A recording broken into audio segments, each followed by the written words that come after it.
All right, why don't we just go over a couple of things here. We have our test coming up on Wednesday, and I just wanted to mention a couple of things. Just some old homework problems here, just to illustrate a couple points. So this first one here, and what I want to illustrate here is there's differences in biaxial problems. And you want to be able to identify those differences and, you know, answer problems in the right way. So that's something that you want to be sure you can do. So for instance, on this problem here, this is an old homework problem 191. And what you're given there is a plate or something that's got those axial and shear stresses on it.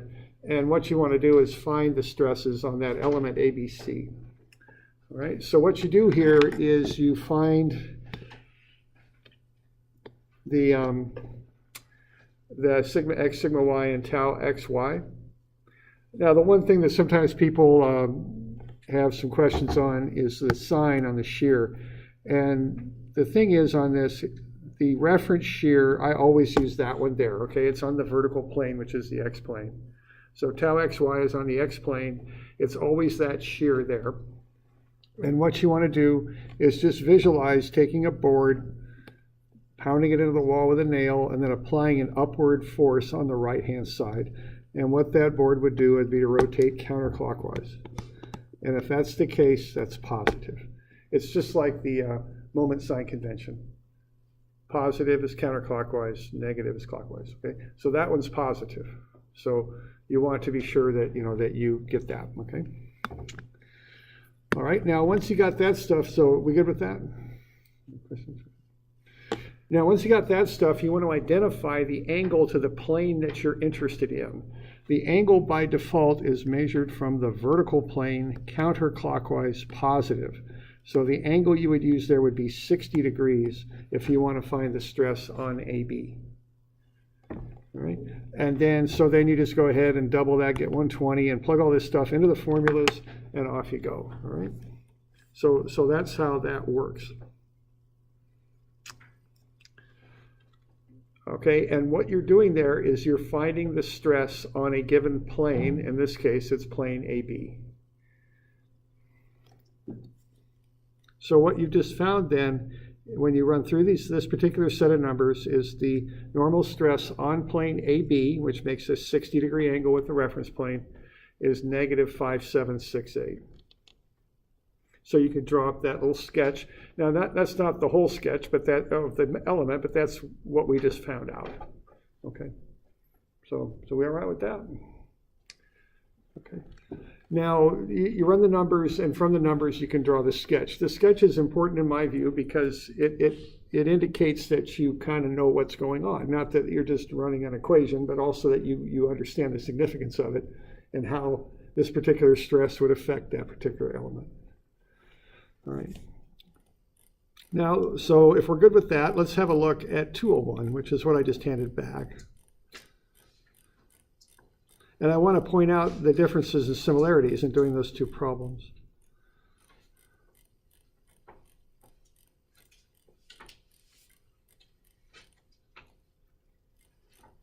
I'll tell you what, let's do 202 instead, because I think I've got a solution all set up for that, so let's just do 202 instead. Okay, so 202, same thing. You find the stresses, sigma x, sigma y, tau xy. Now, the problem here is different, though. The problem here is to find what are called the principal stresses, which are the maximum and minimum stresses that occur in that element. And rather than the words maximum and minimum, it might make more sense to use the words most positive and most negative. Okay, that might make more sense, okay? Now, so what we do is we do some things that are quite similar. We fill in this table here. Okay. Now, our goal here is to calculate these most negative and most positive stresses in that element, and then it's also to generate a sketch. So the important thing I'm saying there is to generate a sketch so we have some idea what's happening here. Now, for that reason, what I want to do next is I want to find the angle at which these maximum and minimum stresses act. On problem 191, you're given an angle and you're told find the stress on this plane. On this problem, you're not given an angle. You're told to find the maximum and minimum stresses that act in the element. So what you got to do first is find the angles, and that's done with that formula, okay? Right there. And so the tangent 2 theta formula you can use to find the angles at which these most positive and most negative principal stresses, known as the, which act in the plane there, that's the angle at which they're going to act. There's two solutions, they're 90 degrees apart. So one of the differences here in these two types of problems, and in this problem, you're not given the angle, you have to find it, okay? And you find it using equation 27. Now, once you have the angle, to me, the best approach is not to use equation 28. 28 has a radical in it and a plus minus. It gives you two solutions right off the bat. I think it's a better approach in my mind is to use these angles and use the general normal stress equation right there, which is equation 25. It's the same one that was used on 191, okay? So use that equation, plug in the data from up above, sigma x, sigma y, and tau xy, and what you'll come up with is one of the principal stresses, okay? Now, the reason I like to use this approach is I know what angle that stress acts at, okay?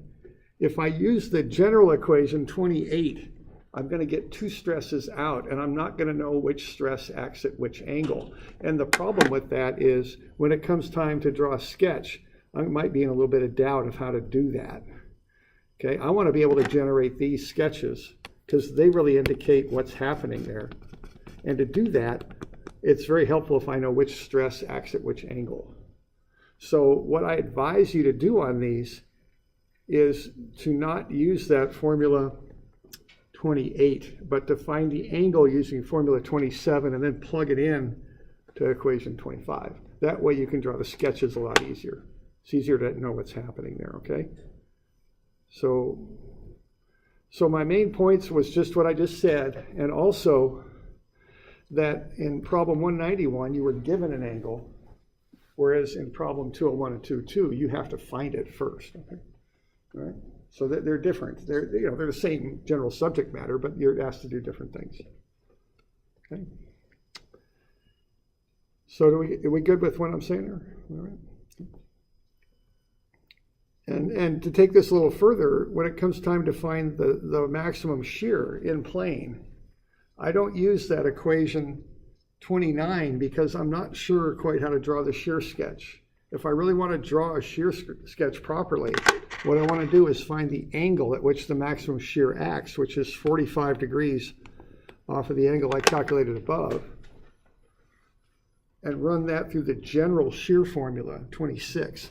That way, I'll know that the shear at 63.43 degrees is negative 25, okay? And what I can do then is draw a sketch, because I know at that particular angle, the shear is negative. So the shear on that angle on that plane would cause that element to rotate clockwise, which is negative. So I can draw a proper sketch then. Okay? Now there are ways you can just kind of use those other formulas and look at it and kind of get the sketch right, but they're a little tricky to explain. So this is cleaner, it's just easier to do. So this is the approach I suggest that you take, because it leads you directly to be able to make a sketch. Okay?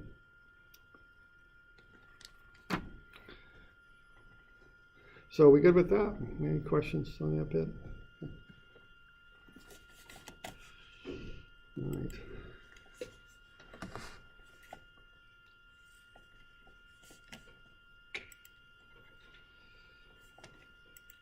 All right, let's have a look at this review of the test. Now, there's kind of two broad subject matters in this test. One of them is the kind of the basic information that we cover.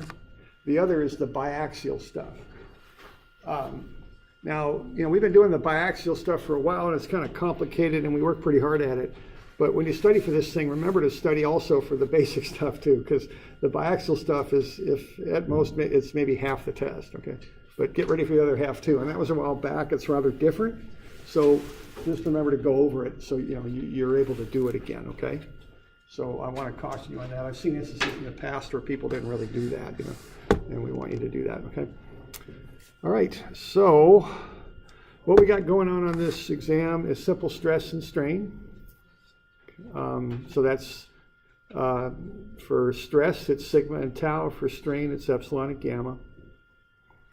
Okay, so then we want to also, for stress, be able to draw up a stress-strain diagram or read one, understand how to find E on the linear portion of the graph, how to find the yield stress with that parallel axis, or with the drawing that 0.002 offset method with a parallel line. Okay, and that sort of thing. All right, so we want to be sure that we can do that. All right, we want to be able to find internal forces and stresses when multiple forces are applied, and we've got an example problem in your handout that regards that. We've got Poisson's ratio, the shear modulus, Poisson's ratio. We've got the axial deformation stuff. Delta is PL over AE. Okay. We got statically indeterminate problems, temperature-induced strain and stress. And then we've got the stuff where we start looking at angles, the axial loading and then the biaxial loading. Okay, and just as we were just going over for the biaxial, we've got the stress at a given angle and also the principal normal stresses and maximum shear stresses. We also have more circle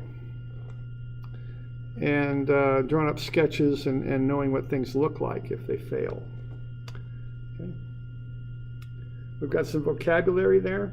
Just be sure you know the terms and what variables they relate to. Typically, I won't say something like find sigma. I'll say find the normal stress. And you'll have to know that that's sigma on your formula sheet, okay? So, that's kind of that page 120, right?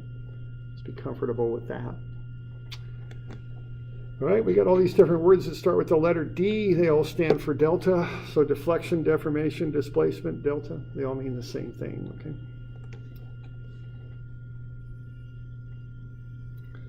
So we good with that? Yeah, question there. Are we going to be given a formula sheet, or are we allowed to use a formula sheet? Yeah, I'll give you a new formula sheet. So it'll be new though. Okay. So what you should bring to this exam is just a non-programmable calculator. Okay. So remember that. That's kind of getting to be a requirement at OSU. So we do the same thing. Now I bring some extra calculators. However, on a test is a very bad time to learn how to use a new calculator, okay? So I wouldn't rely on whatever I bring in a box. I would get one, they're pretty cheap if you don't have one, and practice with it, be comfortable using it. Every calculator has got its own little syntax to it. You want to be sure that you're comfortable with the one you're using. And a photo ID would be good too, because many of you I don't know, okay? All right. So bring a non-programmable calculator and a photo ID. I'll bring a new formula sheet that you can use. And that'll be attached right to the test. Okay. So look that formula sheet over and have some idea, what information is on there and how it's presented and all that kind of stuff. Okay. All right. Other questions here so far?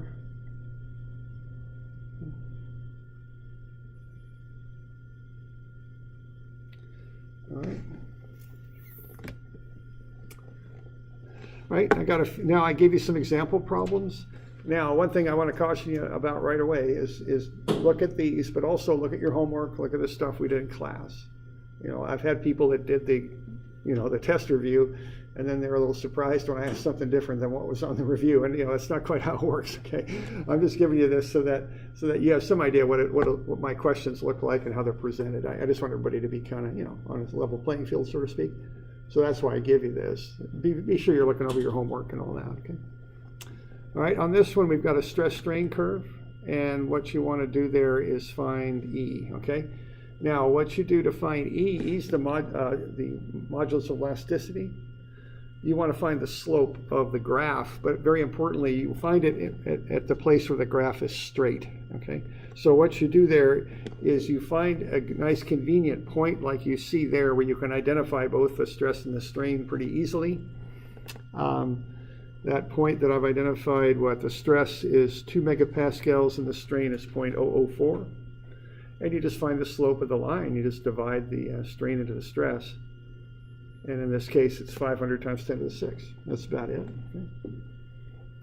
Now, you cannot find E by choosing a point up there, because that won't get you a slope, okay, of any part of the graph. You pick a point where it'll get you a slope of a straight line. The initial rising limb of the graph typically is a straight line.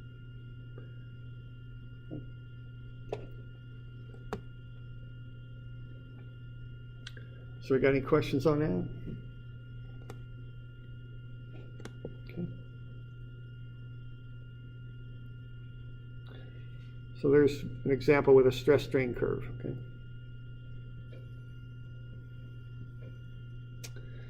All right, the next one here, we've got a bar, and we want to find the deflection of point C after the loads shown are applied.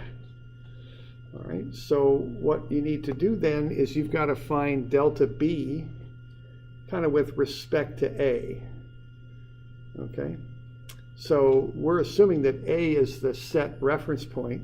We're going to look at how B moves with respect to A, and then we're going to use BC and look at how C moves with respect to B, and then we're going to add those two things together to get the total delta C. Okay. Now, an important part of this that's very common in strengths is you've got to find the internal forces. Okay, so the way you do that is first you find the reactions. In this case, RA is 1,000 newtons to the right. Then what you want to do is to cut free body diagrams through each section of the bar that you want to work with. So if I want to know what's going on between A and B, I cut a free body diagram like that. And you got to cut from through the bar and use one whole side or the other whole side. That's basically how that works, okay? You can't just pull a little piece out of it and analyze that. You got to take one whole side or the other whole side. So to get AB, I made a cut between A and B. I took the entire left-hand side. I got 1,000 to the right, and I got that internal load, which I can now solve for. And that's 1,000 newtons compression. Okay. Similarly, I can cut a free body diagram over here. Take everything to the right of my cut. This will get me the internal force between B and C. It's 3,000 tension. Notice that compression means pushing inward on the object. Tension means pulling on the object. There really isn't a directional association with those things directly. You know what I'm saying? Like if I were to use the other side of that one cut there, let's say I were to do this. When I'm finding the internal force in BC, what I've got is I got 1,000 doing that. And then I've got, I think it's 4,000 doing that. And then I've got the load in BC. And I go sum of Fx equals 0. And I'm going to have 1,000 minus 4,000 plus PBC. Okay? And I'll solve for PBC. And it's going to be 3,000 tension. Now here it's to the right, and there it's to the left. The commonality is they're both pulling, okay? That's what makes them tension. They're going to lengthen the bar out, and they're both pulling. So we all right with that? Okay.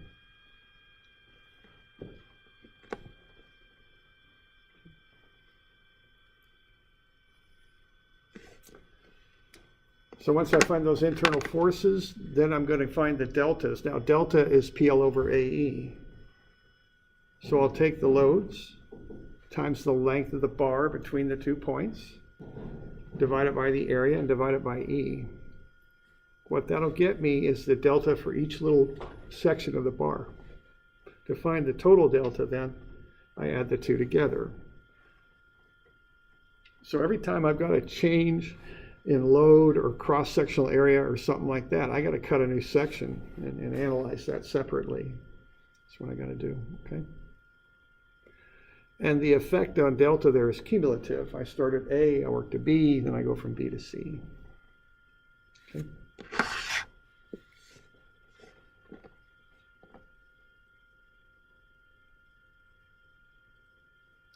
Questions on that?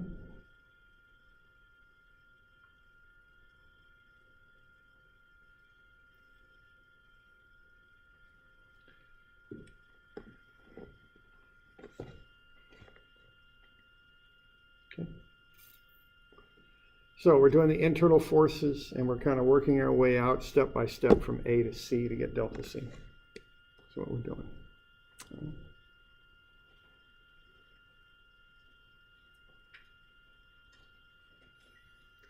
Okay. This next one here, we got a bar.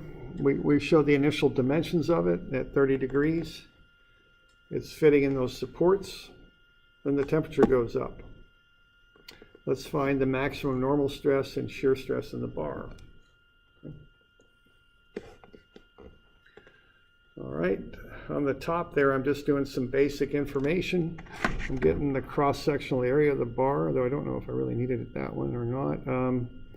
Maybe not.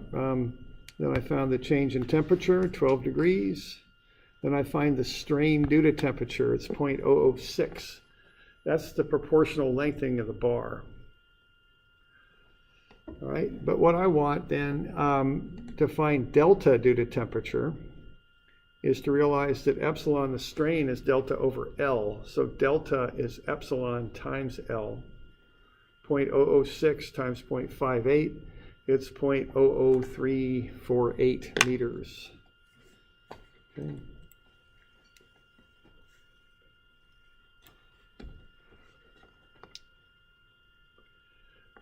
So what's happening there, and in my mind, the way I think about this is that that bar has gotten longer. And I'll greatly exaggerate this.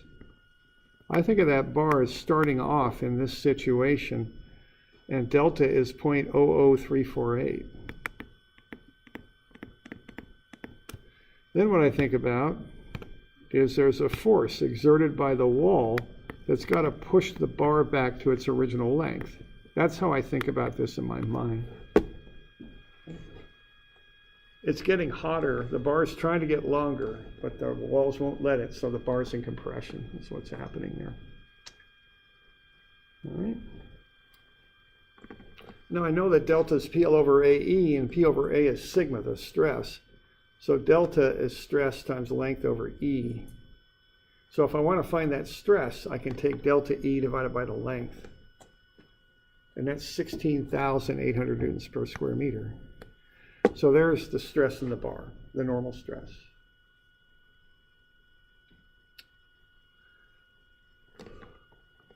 Now, when I look at that, that's actually axial loading. I've got loading from one direction on that bar. That's like doing one of those tensile test samples. It's an axial load. So for axial loading, the maximum normal stress is P over A. The maximum shear stress is plus or minus P over 2A.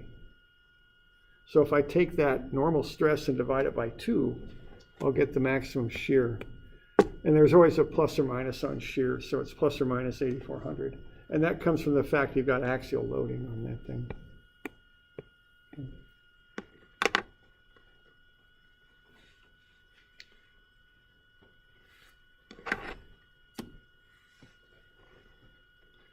You got any questions on that?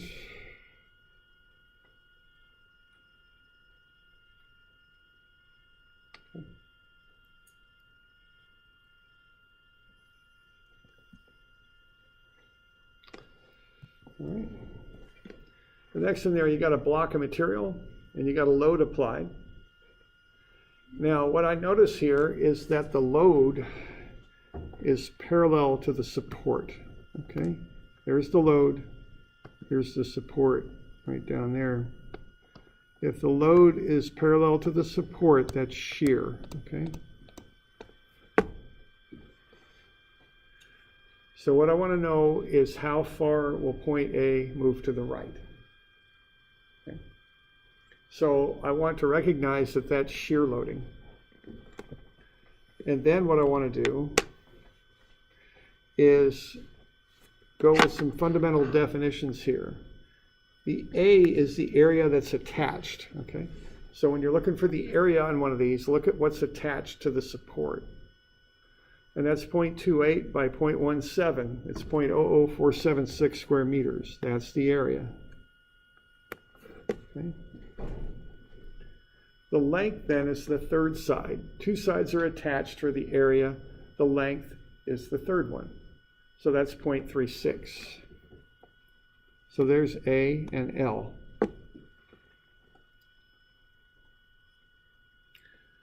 Now, once you've got those identified, you can approach this problem in two ways. One way is to look at your formula sheet. You've got a delta equation for axial loading. And this is a very common formula, so it's written down. You find it, in books all over the place. It's formula number 7. Now, it's for axial loading, though. And it's PL over AE.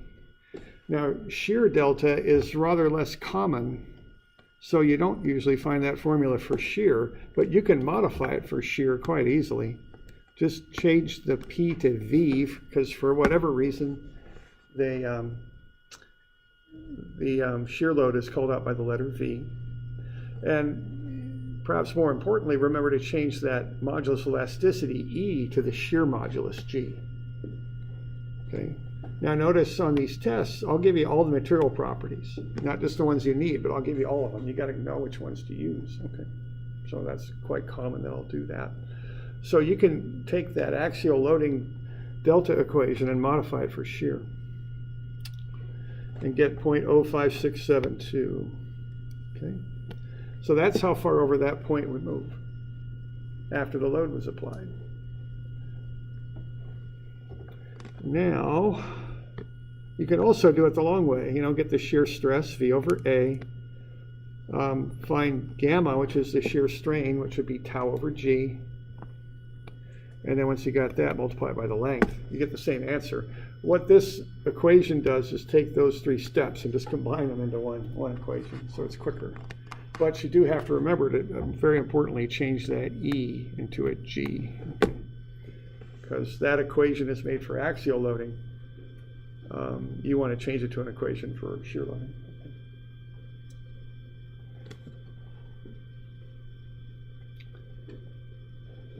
So we good with that?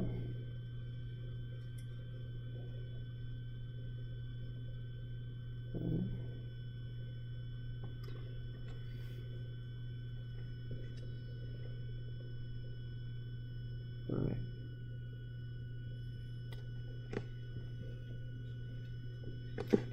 Okay. Now that next one there, you got that tank sitting on 3 posts. You want to find the force in CD and the deformation of CD after the load is applied.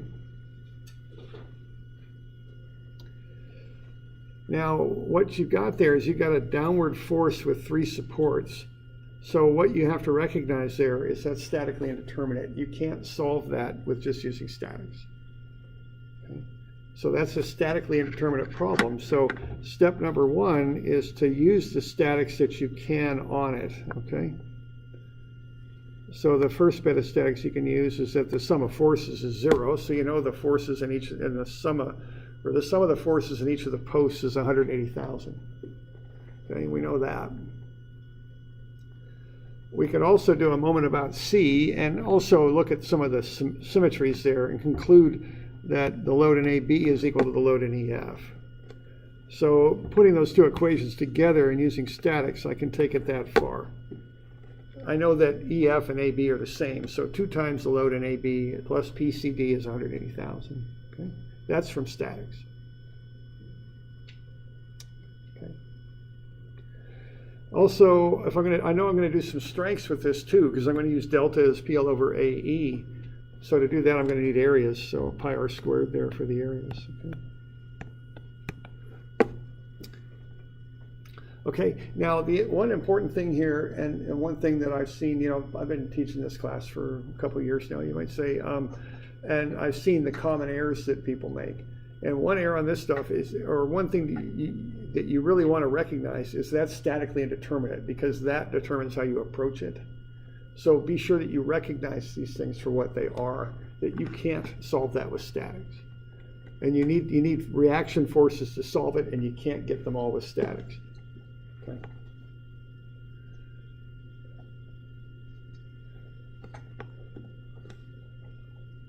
All right, so we got questions on that?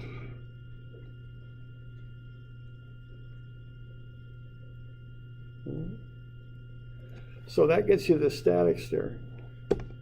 Now, you got one equation and two unknowns, but obviously that's one unknown too many. So the other thing you can use is strength of materials. And you look at the geometry to find the deltas. Now this one has pretty straightforward geometry. I know that delta AB is delta CD. They equal each other. Oh, they're all going to move down together. And I know that delta is PL over AE, so I can plug in the P's, the loads there, which are the P's, and then all the other stuff I know, and I can equate them together. So the trick to use the strengths is to get a geometric relationship between the deltas and use that to infer things about the load. That's kind of how that goes, okay? So I know that deltas equal each other, so I just set up PL over AE as PL over AE, and then I just go ahead and boil that down so I can relate the two loads together. So I get PAB as PCD over 3. So what I can do, I can take that and plug that into the statics equation. Right there, okay? And that'll get me to 1.67 times the load in CD is 180,000, PCD is 108,000. So that's the load. And then I can come back in and do delta as PL over AE and solve for the deformation.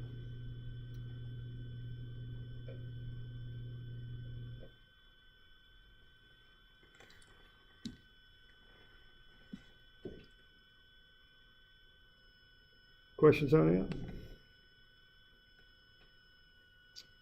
Doing all right?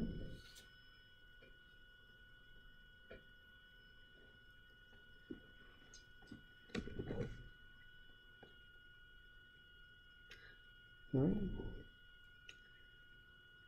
So that's some of those basic kind of, characteristics, the basic stuff from strengths there. So remember to go over that stuff, okay? Now, there's also the biaxial stuff. And why don't we start here on this one?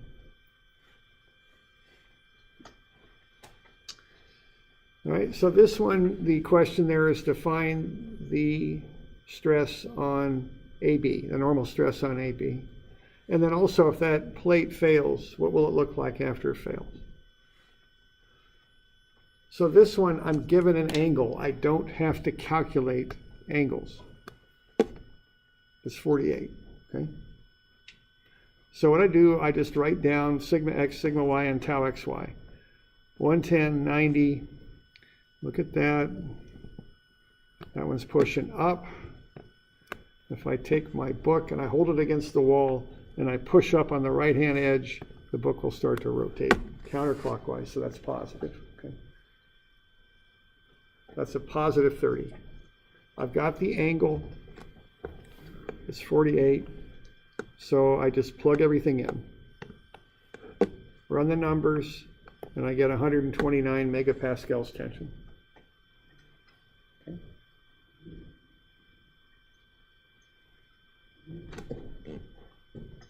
So we all right with that? You'll have to, run the equations on this, but just set it up like that. If you bust a number on an equation and I see you've got it set up properly, it's not a big deal. I'll take a point off or something, okay? But just be sure, just leave tracks. Especially, that testing environment where you get a little bit, I don't know, a little focused and you start going kind of fast. It's real common to make little numerical errors. So just leave me some tracks so I can follow them through if there's anything that comes up, okay? And then it's not a big deal. All right. Now the next part of this is, okay, if that makes that plate fail, which normally these things don't fail, but if it did, what would it look like, okay? So this is that idea of visualization. So what it's going to look like is it's a tensile stress on that plane.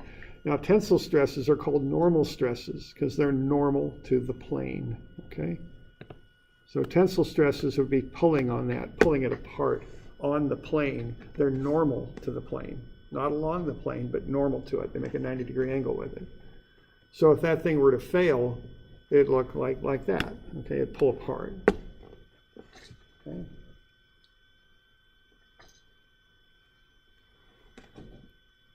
We're good with that? Okay. All right, now, why don't I ask one other little question here, and Okay, and this isn't on your handout, but this is something that, again, just based on my experience, has come up in the past.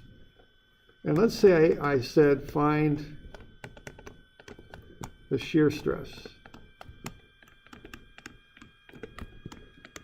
on plane AB. Okay. So in addition to this stuff, I also say that. All right, now, you know, it's pretty similar to what we've done here. We know that sigma x is 110. We know that sigma y is 90. We know that tau xy is 30. And then we got the angle. Now to find that stress, the shear stress on plane AB, what angle do you use?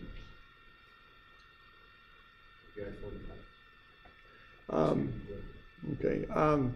What I just did on purpose for your own good is I set you up because I knew someone would say that. But that's the answer is what's the angle? If you want to find the shear stress on plane AB, what angle do you use? Yeah, 48. Okay. And I'm sorry. You know, I did that just because you'll remember it now. Okay. This happens a lot on these tests. And I never quite understand it, but all I'm saying is what's the stress on AB? Okay, there's nothing else going on here. So if I'm saying what's the stress on AB, the angle to AB is 48. Done. Okay. Don't because I know because we've done that other stuff where you start adding 45s and people are so used to doing that they tend to do it. But you don't do that. If the question is what's the stress on plane AB, the angle is 48. Yeah, question. If it's the max shear stress, we have 45. Right. Right. When you get into the principles, that's when you start doing the 45-degree stuff. Right. But if it's just find the stress on a plane, don't make it hard. Just plug in the angle for the plane. Okay. And instead of running through all the numbers, because we can all push buttons on our calculator, right? This would be equation 26. That's what you do to solve this, right? So yeah, why don't we kind of carry that idea through? Because you're right. I mean, that's where that point of confusion comes from. What if the question is find the maximum tensile stress and the maximum shear stress? Why don't I clarify that just a little bit? And I know this stuff's a little bit thick sometimes. It's a lot of information, and it's always and the wordings gets a little bit. But I want to say in plane here, just so we're clear. Okay. Now, if I say that, what's going to happen now?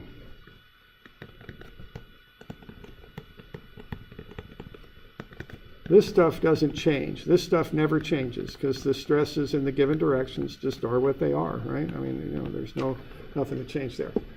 But now, what's the deal with the angle on this? What do you got to do to find where that stress acts?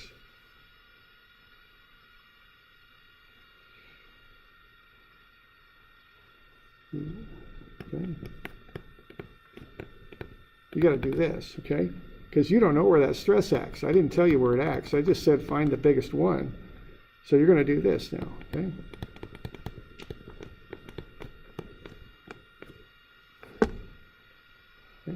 You got to do that first. That tells you where it acts. Then you take the angle and you plug it into the equation, okay? And why don't we run this one through and see what we get? I'm a little nervous about this because I might have made that angle pretty close to 48. I think I did, but let's just do it anyway. And I hope I don't cause any undue confusion here, but let's see here. So what do we got? We got 30, and then we've got 110 minus 90 over 2, right? Is that going to come out to be 3? Am I about right on that, or 20 over 2? I think it does. So let's make sure. 110 minus 90 divided by 2. Yeah, that's 10. And we're going to divide that into 30. So that ought to be 3. And then let's go the inverse tangent of 3. 3 And if I'm making numerical errors, let me know, because I'm kind of running through this pretty quick, but I'm getting 71.6 degrees for 2 theta. So theta would be 35.8. We good with that? Okay. So that's where one of the principal stresses acts. I don't know which one, but it's one of them. So if I want to find out, what I'm going to do is what? I'm going to take that big long formula,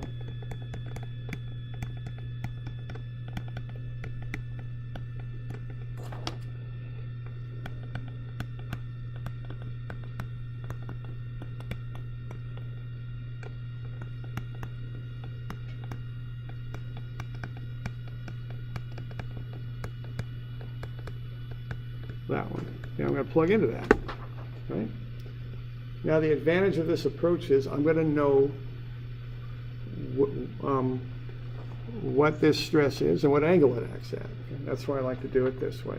But okay, but now just to back up a second. The critical difference here is on this one I had to find the angle first because I don't know what it is. All right, and I can plug all this stuff in. And again, I'm just shooting from the hip here, so I hope I don't mess anything up on my calcs here. But I'm going to show all my work that way. If I screw up, y'all can follow my work through and see. You'll be able to know what happened there.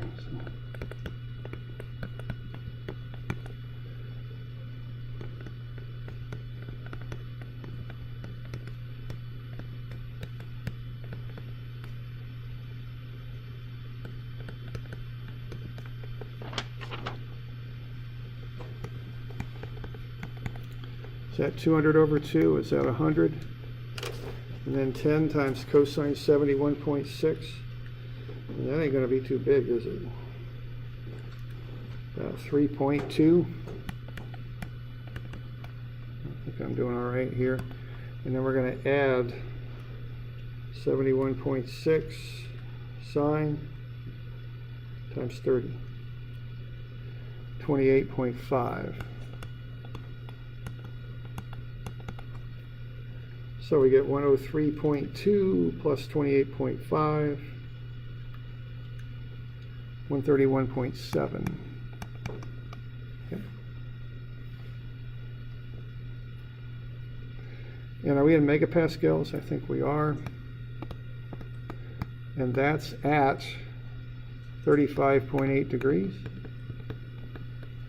So that's one of the principal stresses, and that's the one that acts at 35.8. Now, what's the other one? What's the quick way to get to the other one? I want to test now. I don't have a spreadsheet. I don't have a programmable calculator. What do I do? Yeah, that one. That's the one to use, okay? So what we got here is we got sigma 1 plus sigma 2 is equal to sigma x plus sigma y. So if I want to find sigma 2, assume this is sigma 1 here, okay? What I do, I take sigma x plus sigma y minus sigma 1, okay? That's the quick way to do it on a test, because you don't want to run through that big old thing with all the trig in it many more times than you have to, because it takes time and all that, okay? All right, so what we're going to do there for sigma 2 is take sigma x 110 plus sigma y 90 minus 131.7. Notice I don't bother with the units on these. I just put them in at the end. Just make sure the units are consistent. The units really clutter these equations up, so I don't bother with them, okay, till the end, okay. All right, so I'm going to take that. So I'm going to get 200 minus 131.7. And that's going to get me 68.3.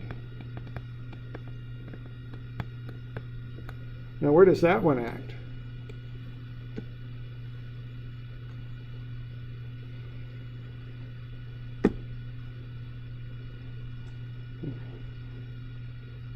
Y'all remember what angle that?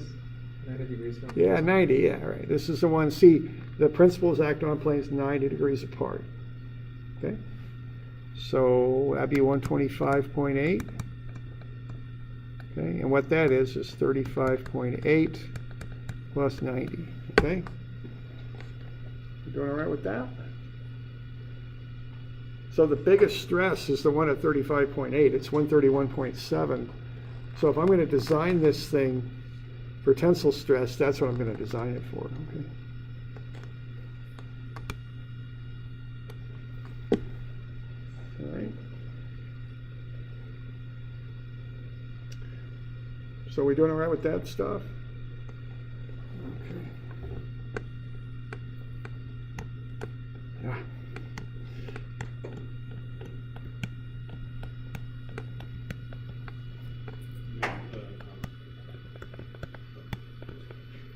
Yeah, this is the next little bit.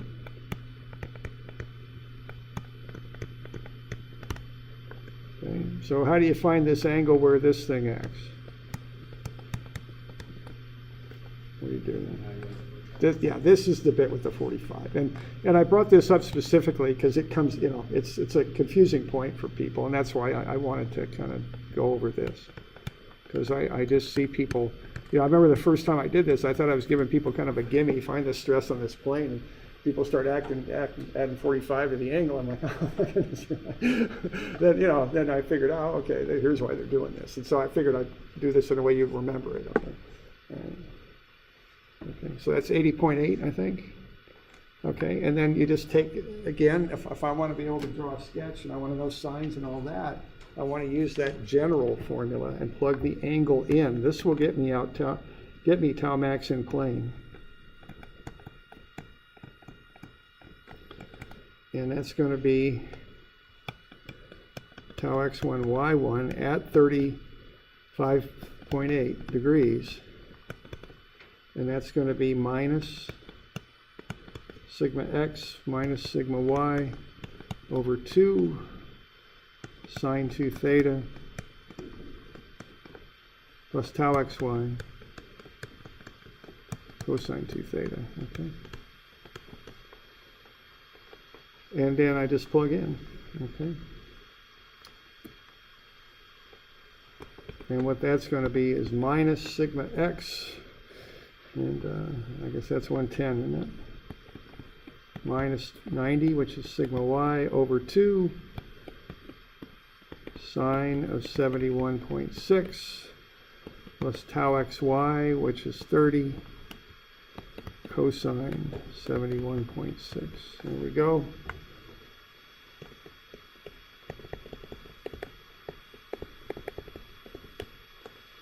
So I can run those numbers too.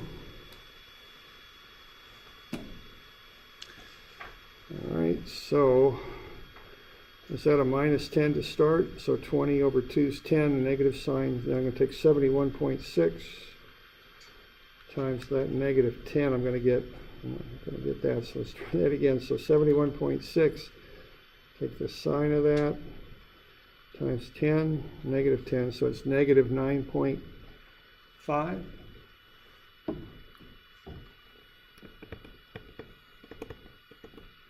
And then I've got 71.6 cosine times 30. Uh-oh, and that's 9.5. This is a coincidence. Wait a minute, what the heck's going on here? I've got a bust somewhere. Did I bust a sign, or I'm getting 0 out of this? Oh, I put the wrong angle in, my bad.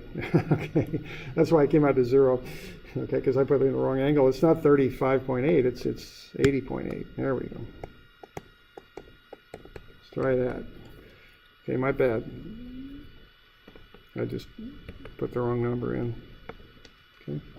Ought to be 80, ought to be twice 80.8, so it ought to be 161.6, right? Yeah. There. I just screwed up, okay? So don't do that. Okay, so 161.6, take a sine of that, and that's times 10 there, right? Sine of 160, does that make sense? Yeah, that does, times 10. Okay, negative 3.2 this time. So that's negative 10 times, that looks good. And then I'll go cosine 161.6 times 30.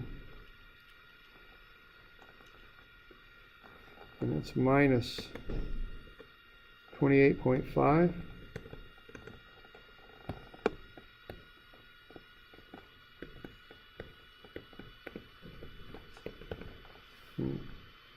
All right, so tau max in plane is what, negative 31.7, and actually that'll be a plus or minus, and then tau x1 y1 at that 80.8 degrees, that is negative 31.7. Okay, 90 degrees off of that, it'll be positive. Okay, y'all okay with all that stuff? Okay, so the important distinction there is the angle. If you're given the angle, just plug it in and you'll get the answer. If you're not, you got to find it. And when you have to find it for the principal stresses, that's when you add 45 to get to the shear. Okay.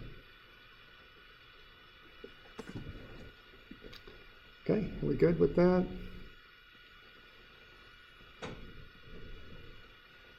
All right, last question here. What's the absolute shear? If you're going to design this thing for shear, what else do you got to check on that thing?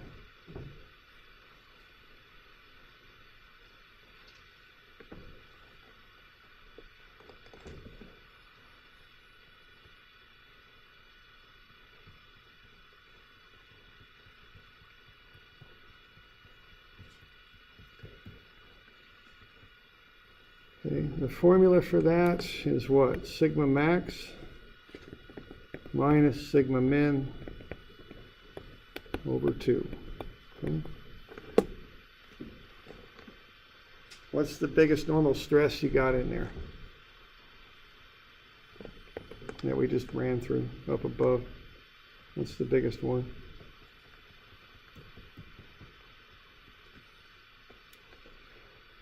Is it that one? Yeah, it is, isn't it? Okay. 131.7, that's the biggest one. And importantly, what's the smallest normal stress you got?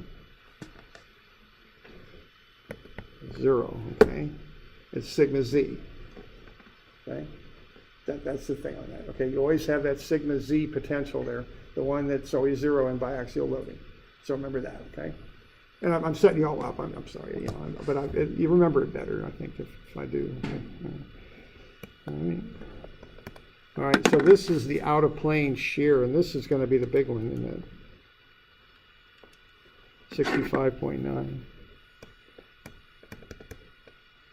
It's greater than 31.7, so this one governs. Okay. All right.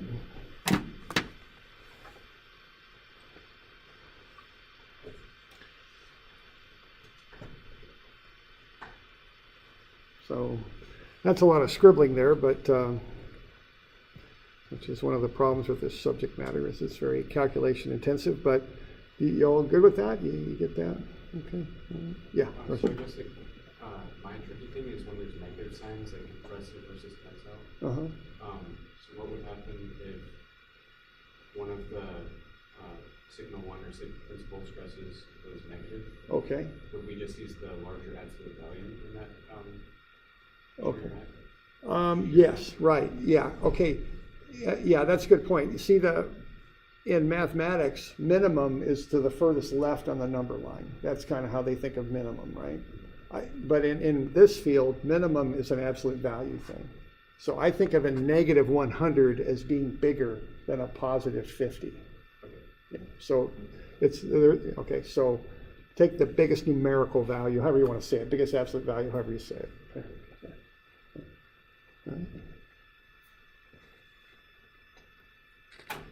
All right.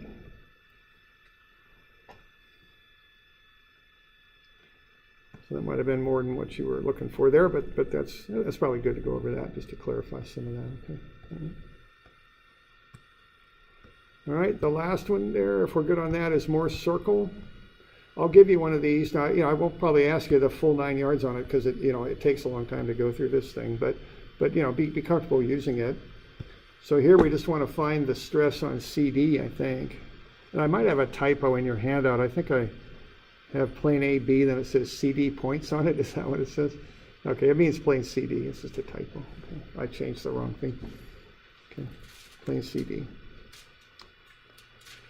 All right, so what you do on this stuff is you, the basics of this are you plot up the x-plane, which you call A, and the y-plane, which you call B.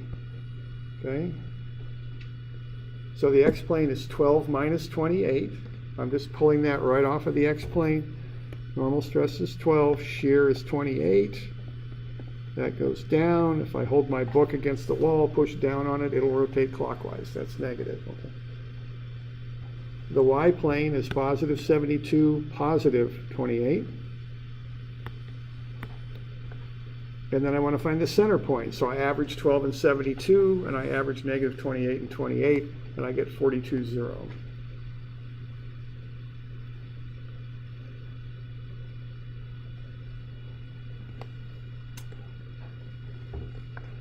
All right, so that's where, so what I've got there is the circle, okay? That gets me, excuse me, I got the diameter of the circle and the center of the circle. So what I can do with that is plot that up on a piece of graph paper.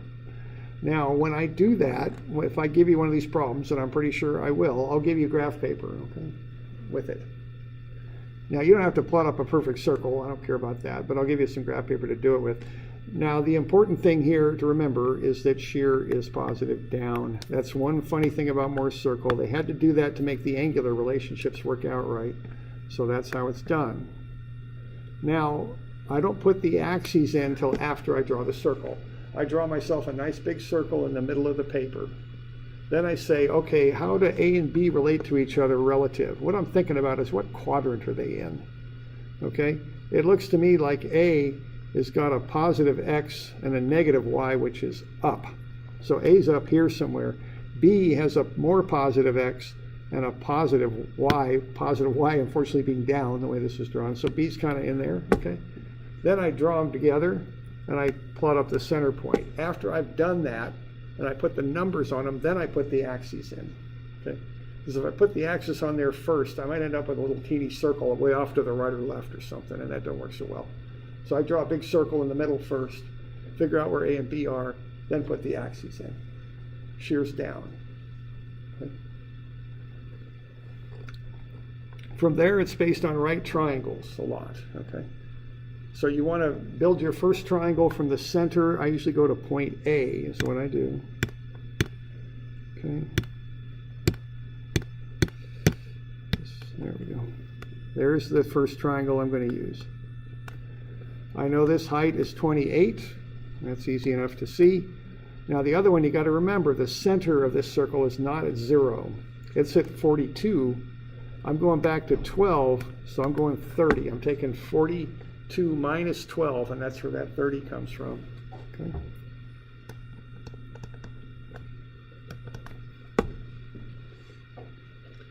So I've got a right triangle there with sides of 28 and 30. So if I take the square root of sum of the squares, I get 41 for the hypotenuse. If I do an inverse tangent, I'll get the angle, 43 degrees. Okay. So I go ahead and get that triangle figured out. Now I know, so now what I can do is I can find all the principal stresses that I want, because I know where the center is, and I know what the radius is, because the radius is the hypotenuse of the triangle. So if I take the center point plus or minus the radius, I'll start getting the principal stresses, the max and min stresses. And then the radius itself plus or minus is the maximum in plane shear stress. So if you could just do that, you know, you'll get half the points on Morse circle easy, okay? So very frankly, if you're having trouble with this, get that, at least get that figured out, okay? And you know, there is that aspect of school where it's a little bit like a game that you're playing where you want to get as many points as you can. And, I know this is a little, some people have a little trouble working through this thing. I know that, but at least get that down at a very minimum, okay? Start with that, okay? Now the next thing to do is we want to find the stress on CD. And I noticed the 48 degree or 58 degree angle. Now I've got point A up there in the upper left, and I've got that 58 degree angle, Well, what I do is I remember that Morse circle is based on the equations, and the equations are based on 2 times the actual angle on the element. Those equations are based on 2 theta.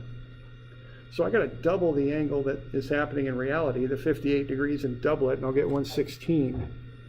Then I'll come from A, and I'll rotate that same direction,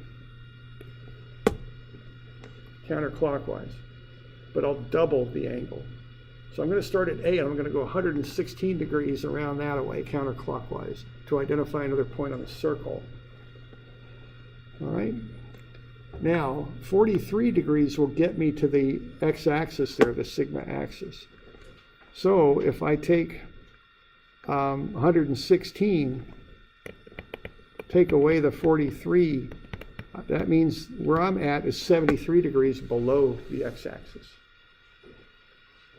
So that gets me a second triangle to work with. I know its vertex angle is 73, and I know its hypotenuse is 41, because 41 is the radius of the circle. So what I will do then is I'll just trig out that right triangle. I'll do cosine and sine of the sides, okay? Cosine 73 times 41 gets me 12. That's that side right there. Now, if I want the normal stress on that plane CD, this point on the circle represents what's happening at CD. Okay? So the normal stress on CD is sigma x1, 58 degrees. I take my center point, subtract off this leg of the triangle, that gets me 30. That's the x-ordinate of that point on the circle, and that represents the normal stress. I got to remember to add that center point in when I'm doing the normal stress, because these circles don't center on 0.00. They center somewhere else. Now the y I don't need to worry about. All I got to worry about that is the direction. Sine 73 times 41 is 39.2. That's going down, which again is positive, okay? And this is how this thing's drawn up. So this is an alternate way to do biaxial stress, to calculate it, okay?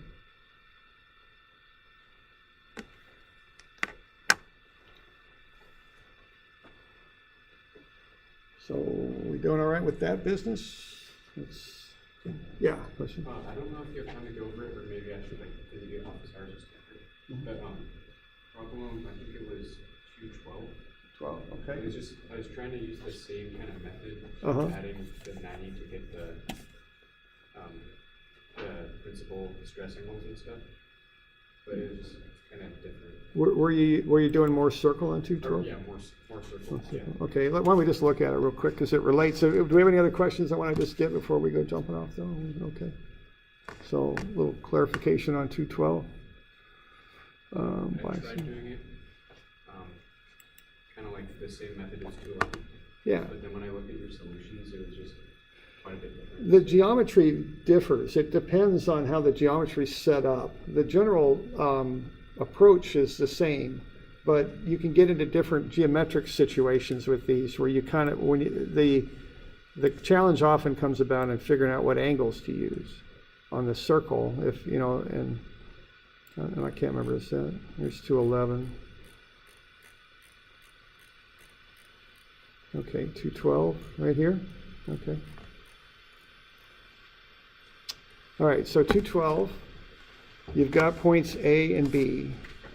The stress for A is 9, normal, and negative 50 for the shear. And the stress for B is negative 20, positive 50.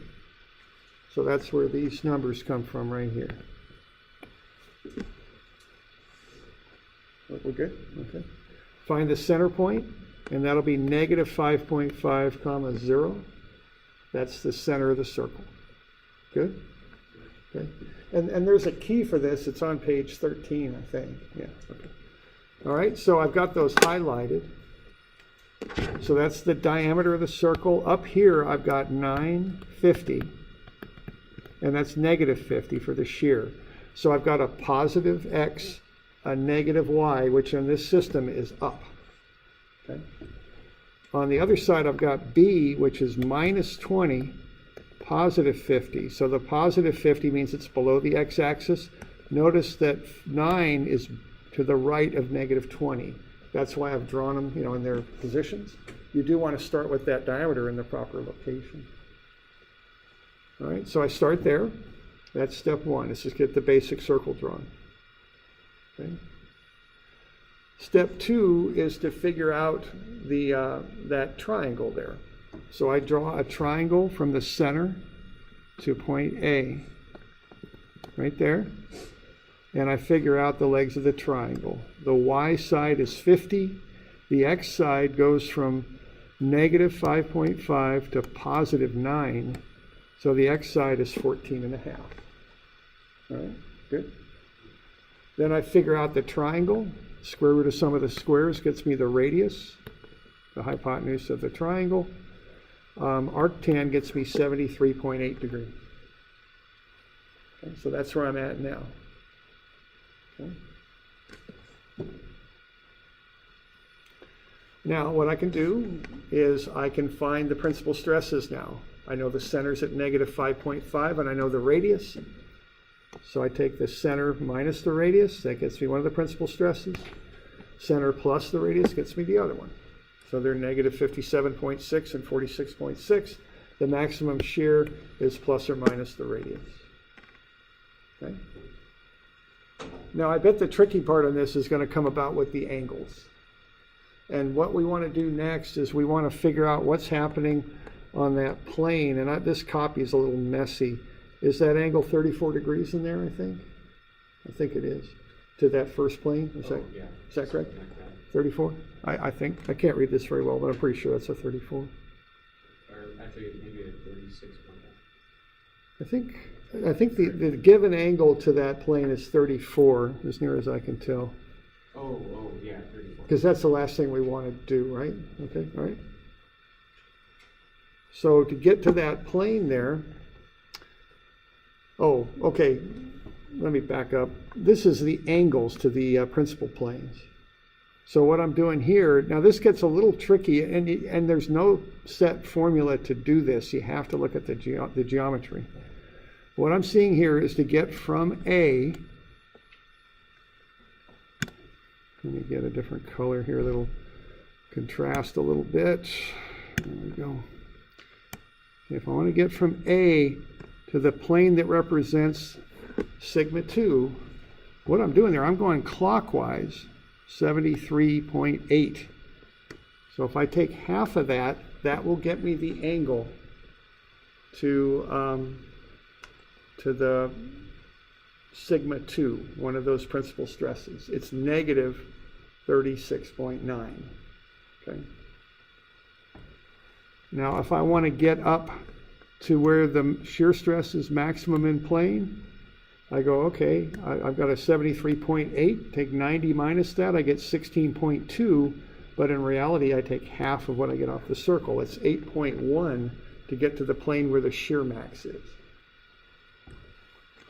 And then the last one, if I want to get to the plane where the maximum normal stress is, I go counterclockwise from A, 16.2 plus 90 gets me 106.2. Divide that by 2, I get 53.1. Now, I could just as well have just, once I had the first one, you get all the others. Just add 90 and you get the 53.1. Add 45 and you'll get the other. I worked them all off the circle, but you don't really have to. If you get one off the circle, you can get all the others. Okay? Or 8.1, my bad there. All right.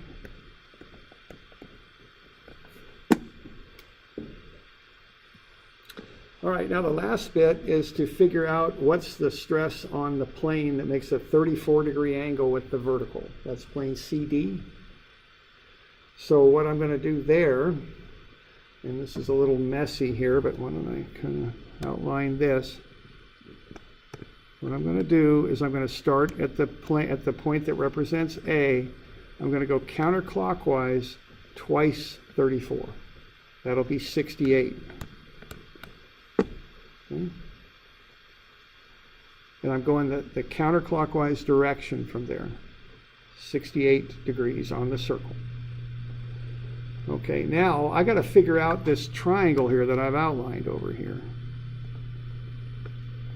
Now what's up is I know in a half a circle I got 180 degrees. I've come up 73.8, and then I'm going counterclockwise 68 more. So what that does, that leaves 38.2 degrees. That's the angle right here on that triangle. Okay. I'm just using a half circle, and I'm taking away those two angles that I just used. Okay. And that's the thing that isn't consistent. There isn't a cookbook formula for this. You have to look at it, see where you are in the circle, and figure out the geometry. There's no set way to do it. You have to just look at it and get it figured out. All right. So once we got that, now we're analyzing a triangle that has a 38.2 degree vertex, has a hypotenuse of 52.1, and then we do the trig. So we're going to go cosine 38.2. Well, I better, let's see, what is that? That's 40.9 is what it's going to be. And then what that is cosine 38.2 times the hypotenuse, 52.1. And then the other side is 32.2, and that's sine 38.2 times the hypotenuse of 52.1. Okay. That gets you the two sides of that triangle.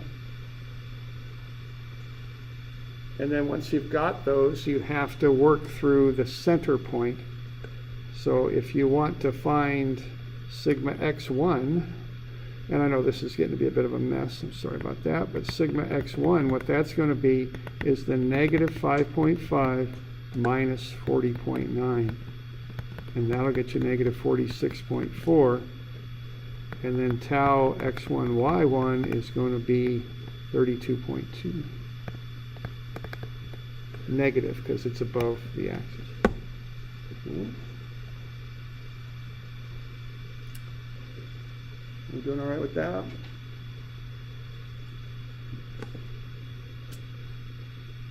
And then if you want to find the stress on DE, you use the same triangle, but you just rotate it 180. That's what you do, because the plane DE is 90 degrees from CD. Using the 2 theta angle on the circle, it's 180, which just gets you a straight line shot back the other direction. Okay. So you just do the same triangle, but it just points the opposite direction. It's like it's rotated 180. Same dimensions. So the shear will be positive 32.2, but the normal stress is negative 5.5 plus 40.9. 35.4. Okay.